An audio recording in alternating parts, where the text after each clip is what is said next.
hirap na hirap kami talaga sa pera talaga. Walang-wala. Isang kahig, isang tuka. Yan ang pamumuhay na kinamulatan ni Jenny Incognito.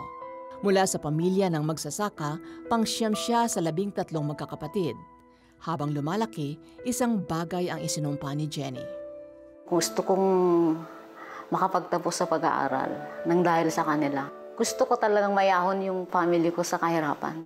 Tiniis ni Jenny ang lahat ng paghihirap, makapagtapos lang siya ng pag-aaral. Umutang ako ng mga notebook, lapis, papel, magtatanim ako ng palay nila, mais bilang pambayad. Naranasan ko na rin yung pumasok na walang tsinelas. Dumating din sa point na nakiusap ako sa mga pinsan ko na tutulong ako sa kanila sa bahay, maglaba, maglinis. Kahit ano man yung maibigay nila, malaking tulong na yun para sa akin. Sa pagpupursigi ni Jenny, natapos niya ang kursong commerce. Agad din siyang nakapagtrabaho bilang secretary sa isa sa pinakamalaking LPG supplier. Sa kabila nito, dumadaing pa rin siya. Sabay-sabay yung mga text sa akin, sa pangangailangan yung mga parents ko, nagkakasakit. Kaya hindi pa rin sapat yung sahod eh. Sinisisi ko si Lord. Sabi ko, bakit ako na lang palagi? Upang madagdagan ang perang ipinapadala sa pamilya, humantong si Jenny sa isang masamang gawain. Nandaya ako sa pagre-resibo. Sa original, 40 yung presyo. Sa duplicate, inawa kong 39. Meron akong kita doon na 1,100. Hindi ko alam, hindi ako mapakali. Balisang-balisa ako, nakukonsensya ako na bakit ko ba ginawa ito. Sa ganitong sitwasyon, nakapanood si Jenny ng 700 Club Asia. Meron yung story sa Tagapayatas. Basurero siya, tapos nung nakakilala na siya kay Lord, nag-iba na yung life niya. Nagkaroon ako ng inspiration dun sa story ng taong yun. So, ang ginawa ko noon is, nung nag-pray na si Peter, nag-decide na ako talaga na i-turn over ko na yung life ko kay Lord. Tumawag ako kaagad sa 700 Club. Natulungan nila ako spiritually. Humingi si Jenny ng tawad at isinauli ang nakuhang pera. Nang ginawang sandigan ang salita ng Diyos, nagkaroon siya ng dagdag pang mapagkakakitaan. Kaya patuloy ang pagtulo niya sa pamilyang nasa probinsya. Napagtanto ni Jenny na hindi edukasyon o pera ang susi sa maunlad na buhay. Dati kasi talagang nagwo-worry ako. Ngayon, kahit anong pagsubok man na dumating, alam ko andito lang Lord sa akin na whatever I ask to Him, He will provide. Nakakatuwa naman si Jenny, ano? I mean, she wanted to right her wrong, no? Na talagang sinauli niya pa yung pera. But, you know, I noticed, no, Miriam, with people, kunwari kukupit o magnanakaw ng money, ang nangyayari is lalong parang dumadaan lang yung pera sa kamay nila na parang bula. Parang hindi nila naiipon. Parang nagiging maluwag, no? Oo. So kahit anong, kunwari, kapit nila sa pera. nanakaw ka ng pera, ang nangyayari is lalo kang hindi ka pinagpapapala ng Panginoon at hindi ka yumayaman dahil nga, sabihin man, biglang may dadami pera mo, pero sandali lang siya, mawawala rin agad. And yun na nga, balisang-balisa siya. Wala siyang peace and joy that comes from the Lord. At nakakatuwa din, kasi mula nung nag-decide siya na, sige, aaminin ko tong pagkakamali ko, pipilitin ko talagang gumawa ng paraan para itama yung pagkakamali ko, nabigyan siya ng favor ng Panginoon. Kasi biruin mo, She didn't lose her job. She didn't lose her job. Maaring masisante siya, pero pinayagan pa rin siya ng boss niya na magpatuloy din sa trabaho niya. Pero blinis pa siya ng Panginoon. Binigyan pa siya ng iba pang mga pagkakakitaan. So, kitang-kita talaga natin na pag nag-repent, o pag humingi tayo ng patawad, sinikap talaga natin na ayusin yung mga pamamaraan natin. I-honor yun ng Panginoon, bibigyan ka ng favor, at bibigyan ka niya ng paraan para makakumita ka ulit at mabayaran yung mga pangangailangan mo. So hindi siya dead end na porque nagkamali ka, hanggang doon na lang yon, magpapakamatay ka na, di ba? Wala ka ng pag-asa. Ang kailangan lang talaga doon yung humihingi ka ng patawad. Kasi pag ang taong humihingi ng patawad, talagang mabibigyan ng patawad. 'di ba? Amen. Mapapatawad at maaayos ang buhay niya upang madala siya sa tamang landas. Tama. And you know, maybe you're watching at ikaw ay, feeling mo na ang dami kong ginawang mali, ang dami kong mga kasalanan, tatanggapin pa ba ako ng Panginoon? Mapapatawad pa kaya niya ako? You know what? The Lord, He's just waiting for you. He's been there at the door of your heart, waiting all this time, saying, "Anak, please open the door of your heart. I want to come in. I want to be your father. I want to have a personal relationship with you." And don't wait na ayusin mo pa yung buhay mo. Huwag mong hintayin na, na ikaw mag-aayos ng buhay mo dahil hindi mo kaya ayusin yung buhay mo. Ako lang ang makakaayos sa buhay mo because I love you so much and I paid the price for your freedom. So if this is your desire right now, you want to have a personal relationship with Jesus Christ, we can pray today. Let's pray. Panginoong Jesus, Lord, I realize, Lord, ako ay makasalanan. Ang dami kong ginawa, Lord, na kasalanan against you, against sa aking mga kapwa, Lord. Forgive me, Lord, for the times that I failed you, for the times that I cheated sa aking mga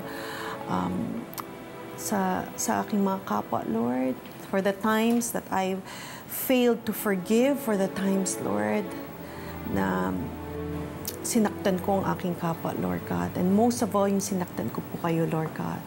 Father, forgive me, Lord. Lord, I realize I cannot change on my own, Lord God. I need you, Lord Jesus, to transform me, Lord. Give me a new life. Wipe my sins clean, Lord God, because all I need, Lord, is to receive you, Lord Jesus, as my Lord and Savior. And I'm doing that right now, Lord. And I know now, Lord, as I receive you into my life, Lord, I know you will never leave me. You will never forsake me. And I know, Lord, mayroon po kayong magandang plano sa aking buhay. Salamat, Jesus, na mahal niyo po ako, Lord God, na kahit makasalanan po ako, ay kayo po ay namatay sa krus ng Kalbaryo para bayaran ang aking mga kasalanan. Salamat, Lord. I am now free and I have the assurance that I will be with you in heaven, Lord God. Thank you, Lord. Please let me know you more and more. Let me hunger for your word, the Bible, every day. In Jesus' name I pray. Amen. Kung kayo ay sumabay sa amin sa panalangin ng kaligtasan, ay itawag niyo agad yan sa aming prayer center, 737-0700, o sa aming toll-free number, 1-800-18888-700. Ang aming mga trained counselors ay nakaantabay sa inyong tawag. Nakahanda sila para kayo ay ipinalangin. Maaari rin kayo magpadala ng inyong mensahe sa aming Facebook or Twitter. I-type lang ang The 700 Club Asia. At pwede rin kayo makipag-live chat sa amin. Mag-log on lang sa aming website, cbnasia.org/mediacenter. Sumabay ba kayo sa pagdarasal at tinanggap si Jesus bilang iyong Diyos at tagapagligtas? Ibahagi niyo naman sa amin. Please text yes, space the 700 Club Asia at ipadala yan sa aming smart number 0949-888-8001 at Globe 0917-406-5001 at Sun number 0925-300-3000.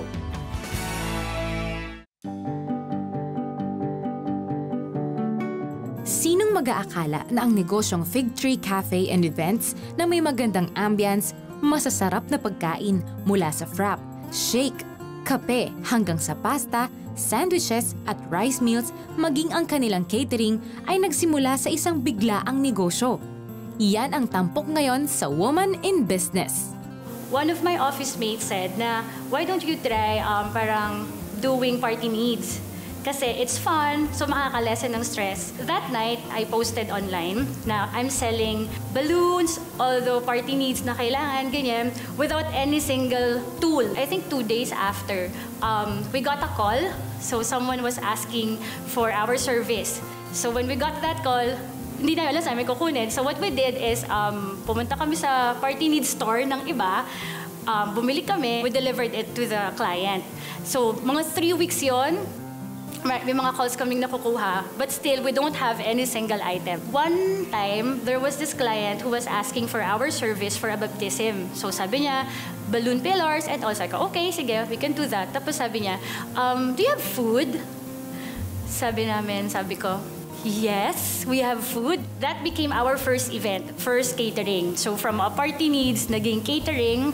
So that was in 2012. Mula sa simpleng buy and sell na party needs business, lumago ang negosyo nila sa catering and events. At matapos ay nagkaroon din sila ng Fig Tree Cafe at concessionaire sa iba't ibang lugar.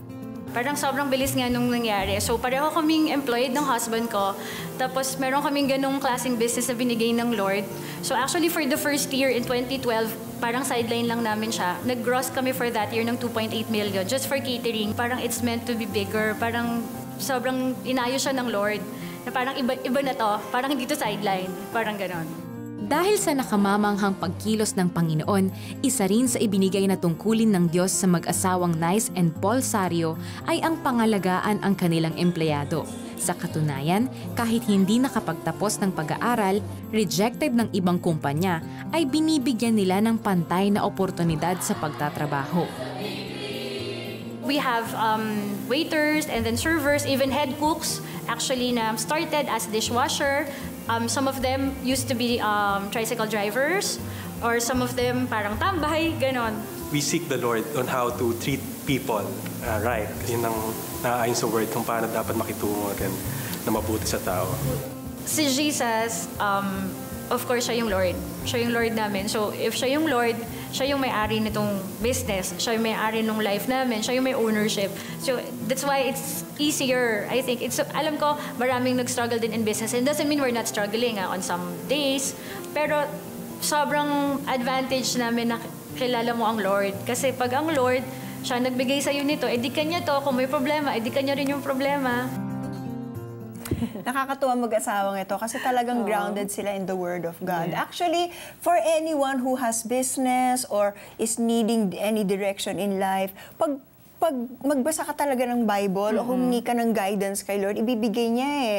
Nung nagsimula ako ng business dun sa aking real estate, sabi ng mga partners ko doon, kasi silent investor lang kami, sabi ng mga partners ko, Miriam, since ikaw yung biggest investor, ikaw na lang presidente. At by that time, wala talaga akong kaalam-alam sa real estate. Pero sabi ko lang, Lord, maaring akong presidente dito, pero pwede ba bigyan mo ako ng wisdom? At kayo ang gawin kong chairman ng kumpanya na ito. So nung humingi ako ng wisdom, Panginoon talaga nagbigay sa akin, nagpadala, pinakita niya sa akin kung paano ako mag-aaral para lalong matutunan ang real estate. So, malaking bagay talaga yung humihingi tayo ng wisdom kay Lord at ginagamit natin yung salita niya para bilang guide sa atin. Kasi that's so true. Gusto talaga ng Panginoon na i-bless tayo eh. Gusto niya talaga na gawin natin yung business natin sa mga paraan ng Panginoon. Kasi doon niya tayo tunay na i-bless. Totoo.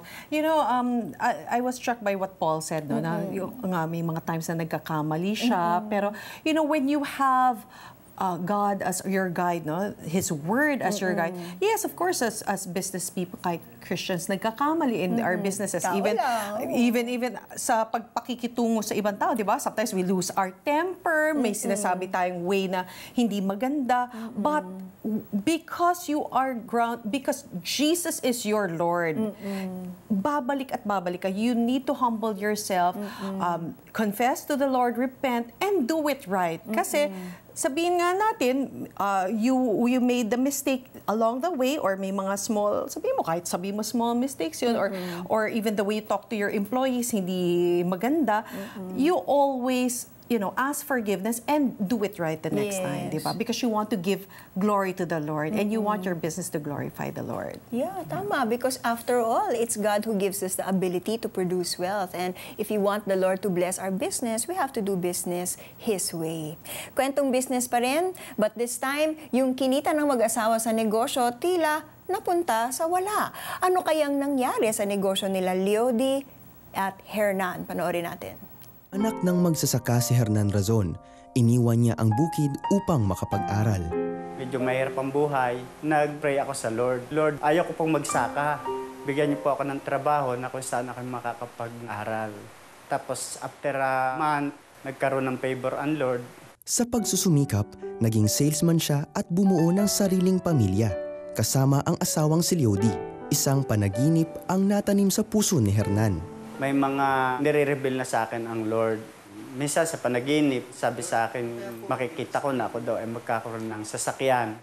Di niya akalaing ang kagustuhang matutong mag-drive ni Leody ang magiging katuparan sa panaginip niya. Hindi ako confident dun sa nagtuturo sa akin. Kasi hindi naman talaga siya professional na nagtuturo ng pagdadrive. Kung pag pala ikaw ay nag-enroll sa driving school, marami ka palang dapat malaman doon. Pagkatapos kong matuto, nagkameron ako ng idea na pwede rin kaming magtayo ng isang driving school para makatulong kaming mag-contribute na magkameron ng mas madaming responsible na driver. Mula dito, itinatag ng mag-asawa ang Razville Driving Academy sa Bawan, Batangas taong 1996. Meron kaming 2 sasakyan na pinagmula noon. Sa loob ng 2 taon, nagkaroon sila ng iba pang branch. Ngunit tila di pa rin sapat ang lahat. Maganda rin kaming kumita noon, malaki rin yung kinikita namin. Kaya lamang nawawala din. Parang napapapunta lang sa maling gastos, maling desisyon. Isang sikreto ang nahayag sa kanila na naging susi upang bumuhos ang mas matinding pagpapala sa kanilang buhay. One time, nag-pray yung asawa ko, nagtanong sa Lord na, Lord, ano pag ang kulang sa amin? Para lahat ginawa na namin. Nagbuklat ng Bible yung asawa ko, tapos nakita niya yung verse sa Bible na Malakay 3:10. Tinawag niya ako, tapos sabi niya, basahin natin to. Nagsimula kaming nag-tithes. August, September, December, hanggang December, wala pa rin nangyayari. Kahit nagtatights na kami, sabi na, parang hindi natalab. Sabi ko, hindi. Sige, subukan pa natin. Dumating na yung blessing. Yung aming Razville Driving Academy, dumami bigla ang enroll. Tapos yung business namin, nadagdagan pa. Naipundar pa nila ang negosyo ng harina. Ngunit di naglaon ay naharap sila sa isang pagsubok dito. Nalugi kami ng malaki. Kasi hindi mga good customers yung nasumpungan namin doon. Nawala man ang negosyo sa harina, patuloy ang pananampalataya nila sa Panginoon. Nakuha pa nilang magbigay ng mga gamot para sa mga medical mission at suportahan ang simbahang dinadaluhan. Groundbreaking ng church namin dito sa Batangas. Tapos, nangusap ang Lord sa amin na kung ano yung the best sa inyo, ibigay niyo sa Lord. Ni-withdraw namin yung pera namin. Tapos, yung mga anak ko, nag-decide na rin na withdrawin lahat yung pera nila. Tapos nag-decision kami na ibinigay namin lahat-lahat. Sa groundbreaking, yung lahat ng pera namin, wala na kaming natira, yun ang binigay namin. Tapos yung bishop namin sinabi, dun sa balon, magsulat ka doon ng kung ano yung imposible na pwedeng mangyari sa'yo. Nagsulat noon ako ng, gusto ko Lord, big pharmacy. Sinulat ko yun sa balon. Tapos pinalipat. Ang pagtatanim na ito sa gawain ng Diyos at pagtitiwala sa kabutihan niya ay nagbunga ng matinding pagpapala sa kanila. Ngayon ay may 6 na branches na ang Razville Driving Academy na matatagpuan sa Batangas City. At ang ninais nilang pharmacy ay tinugon ng Panginoon ng hindi lamang isa kundi 3 pang mga butika. Ang dating anak ng magbubukid ay nagmamay-ari na ng mga lumalagong negosyo. At ang minsang panag-inip ay naging katuparan at higit pa ang biyaya. Total trust to the Lord. Yun ay package deal na para sa magandang paghahanap buhay, sa pamilya. Saka yung ramdam natin yung peace, parang masasabi mong kumpleto na. Ang Lord ang sandigan namin, siya lagi ang tinatawagan namin kasi kung kami ay aasa sa tao, wala namang magagawa eh. Sa Lord lang kami umaasa. Lahat ng mga blessing na natatanggap namin, lahat yun ang gagaling lang sa Lord. Praise God. Tunay talaga, no? You can never really outgive God. Biruin mo, So true. lahat ng savings nila, binigay nila sa Parang inaiyak pa rin siya kahit matagal na nangyari, no? Oo, pero blinas talaga, in-honor ni Lord yung faith niya, no? Na talagang pinalago yung driving business nila, pati yung nagkaroon ng pharmacy, nag-grant pa yung wish niya, no? So, napakabait talaga ng Panginoon. Tunay na pag nagtiwala tayo sa Kanya, ay lalo pa niya tayong ibibless. Ako noon minsan din natuto ko mag-tithing. Tapos one time, hiningi ni Lord, higit pa dun sa tinatize ko. Meron kasi ako mga parentahan. Yung isang buwan ng renta ko, sabi ni Lord, ibigay ko sa simbahan. Pinagkatiwalaan ko si Lord kasi talagang alam ko na gusto niya akong i-bless. So, nung binigay ko, after 3 months, bless niya ako ng isang project. Yung amount na kinita ko doon, 70 times nung amount na tinithe ko. God, So, ang galing talaga ng Panginoon kaya subok na talaga siya. Subok na. Actually, nung new Christian pa rin ako that time, no? And tithing was still new. And, I was tithing, but parang natuwa ko dun sa testimony na one of the Christians, binigay niya 90% kasi tithing is 10% of kung anong kita mo, So, di ba? baliktad. Tapos siya, kumbaga, sabi sa Bible, di ba, you give your tithes and offerings. Offering is over and above the 10%. Siya, 90%. So sabi ko, sige nga, test the Lord, di ba? Observe Him if He will not open the floodgates of heaven. Aba, that was a Sunday, no? Sige, tithe nga ako, over and above the tithe, no? Nako, nung Monday, I got a call immediately the next day. Kasi God wanted siguro to really, increase my faith. And then He told me, and I found out from the call na meron pala akong pera na hindi nakuha from another hosting job na nag-accumulate 60,000 pesos. Oy! But that was just the start in all our dealings with, in our business and sa lahat ng mga kita namin. Pag nagbigay kami over and above the tithe, when it is the offering, dun talagang bumubuhos talaga ang buhos. Diba? Subok na talaga si Lord. Amen.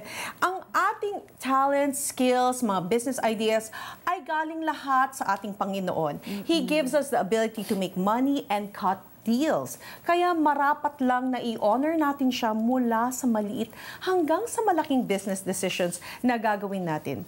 Kasama na dyan ang pinansyal na aspeto ng ating negosyo. Tama yan. At maaring nanonood kayo ngayon. Meron kayong negosyo, naghahanap kayo ng trabaho, meron kayong utang, meron kayong mga pangangailangan na pinansyal. Siguro panahon na para ilapit natin lahat ng mga yan sa ating Panginoon dahil kung narinig natin yung kwento ng ating mga featured stories ngayon, na pag lumalapit talaga sa Panginoon, humahawak sila sa salita ng Diyos at ginagawa nila ang kanilang business at trabaho ng tama, ng naaayon sa paraan ng Diyos, talagang nabibless sila. At maaring, at sigurado ko, yan ang gusto ng Panginoon sa inyo. Ngunit kailangan nating lumapit sa Kanya, magpakakumbaba tayo at humingi sa Kanya dahil ang promise ng Diyos, ask and you shall receive, seek and you shall find, knock and the door will open. Tara, magdasal tayo. Panginoon, maraming salamat po dahil mahal mo kami. Maraming salamat po dahil gusto niyo po kaming i-bless. Panginoon, marami po kaming pangangailangan na pinansyal. Pero inaamin din po namin na maaring hindi rin kami naging maayos sa pagmamanage ng mga perang ito na nagaling din sa inyo at kami po ay tagapangasiwa lamang. Humihingi po muna kami ng patawad sa inyo dahil hindi po kami naging maayos na mag-manage ng pera, kakulangan sa kaalaman, kakulangan sa wisdom, o di naman kaya dala na rin ng kasakiman o kaya ng pride namin. Humingi po kami ng patawad sa inyo at maraming salamat po dahil naniniwala kami na kami po ipinatawad nyo na sa pangalan ni Jesus. Ngunit Panginoon, gusto po namin ialay sa inyo at idulog sa inyo lahat ng aming mga pangangailangan, hindi lang po sa aming pamilya, sa mga pangangailangan pang araw-araw, pagkain, kundi rin po sa aming pangangailangang pinansyal. Panginoon, may mga nanonood po ngayon na kailangan po ng trabaho. Ilang taon na siya naghahanap ng trabaho pero tila makakakuha siya, tapos hindi rin siya magtatagal, masisisanti siya. Pero alam mo kapatid, gusto kong i-bless ng Panginoon ng isang trabaho na magtatagal ka. So, Panginoon, para sa taong ito na idinudulog sa iyo ang kanyang kinabukasan at kanyang trabaho, Panginoon, naway bigyan niyo po siya ng trabaho na magpapa where he can earn money for himself and his family. There is a man praying, naghihintay siya ng trabaho, na ma-approve siya dun sa trabaho na makadestino sa Saudi. Gusto kang i-bless ng Panginoon, ipapakita niya sa iyo ang paraan para matupad ang hinihiling mo. Pero humingi ka sa Kanya ng wisdom kung gusto ng Panginoon na dalhin mo ang pamilya mo doon, dahil ang will ng Panginoon na sama-sama kayo. Pero gusto ko talagang i-bless ng Panginoon. So the Lord will really bless you with this job that you've been praying for. And I pray that the Lord will also give you an opportunity to bring your family with you. May mga tao ngayon na merong negosyo, baon sa utang, ginawa na nilang lahat, pero tila hindi nabibless ang kanilang business. Gusto kayong hanguin ng Panginoon sa inyong problema. Humingi tayo ngayon ng karunungan at ng wisdom sa Panginoon. Panginoon, para sa mga taong ito na merong negosyo at na problema sa kanilang negosyo, Panginoon, inaalay na po namin ang aming negosyo sa inyo.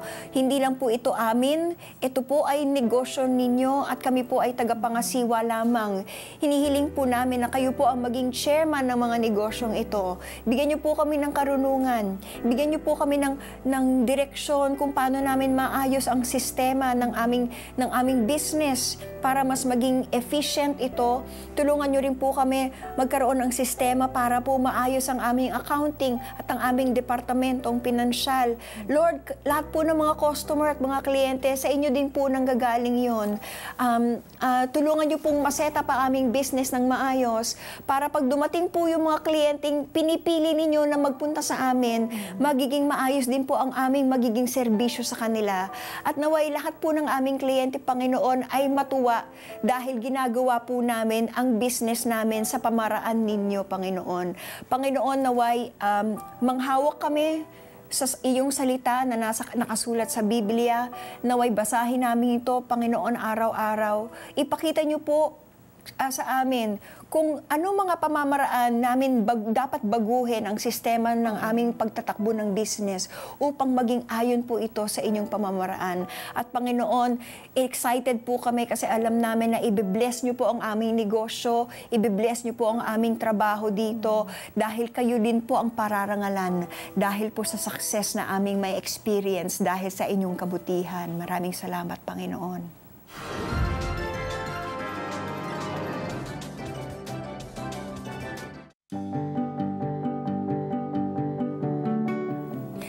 Sa mga nag-iisip pumasok sa negosyo, dapat nating tandaan ang salitang innovation. Ano ba ito? Dapat makaisip tayo ng produkto o serbisyo na kakaiba. Innovation is nakalakip yan sa creativity na kailangan merong laging bago. May bagong pamamaraan. There's always a better way. We should think of the product or services that will set us apart from other businesses. Hindi tayo dapat gaya-gaya. Tama. Pero hindi lang sa produkto o serbisyo. Dapat sa business practice din natin, sikapin nating maging kakaiba. Dapat hindi tayo gaya-gaya sa mga maling kalakaran ng ibang negosyante para lang kumita ng malaki. Paalala sa atin ng Romans 12 verse 2, do not conform to the pattern of this world, but be transformed by the renewing of your mind. Then you'll be able to test and approve what God's will is, His good, pleasing, and perfect will. We can only renew our mind by reading the Word of God and putting it to practice. Hindi lang sa ating negosyo, kundi na rin sa ating buhay. May God bless you and keep you, and may He make His face to shine upon you and give you His shalom. God bless you. Good night. Bye-bye. Biktima si Piwi ng pananaksak ng adik sa kanilang lugar at nais niya maghiganti. May mapapala ba siya? Sa halip na tulong, insulto pa ang natanggap ni Jubel mula sa kaanak nang mawalan siya ng trabaho. Nagtangka pa siyang magpakamatay ng iwan ng nobyo. Namumuno sa pagsamba sa simbahan si Aris bilang musikero. Ngunit sa gabi, gimikero pala siya. Anong kahinatnan ng ganitong buhay? Tunay na maasahan sa The 700 Club Asia, Webes,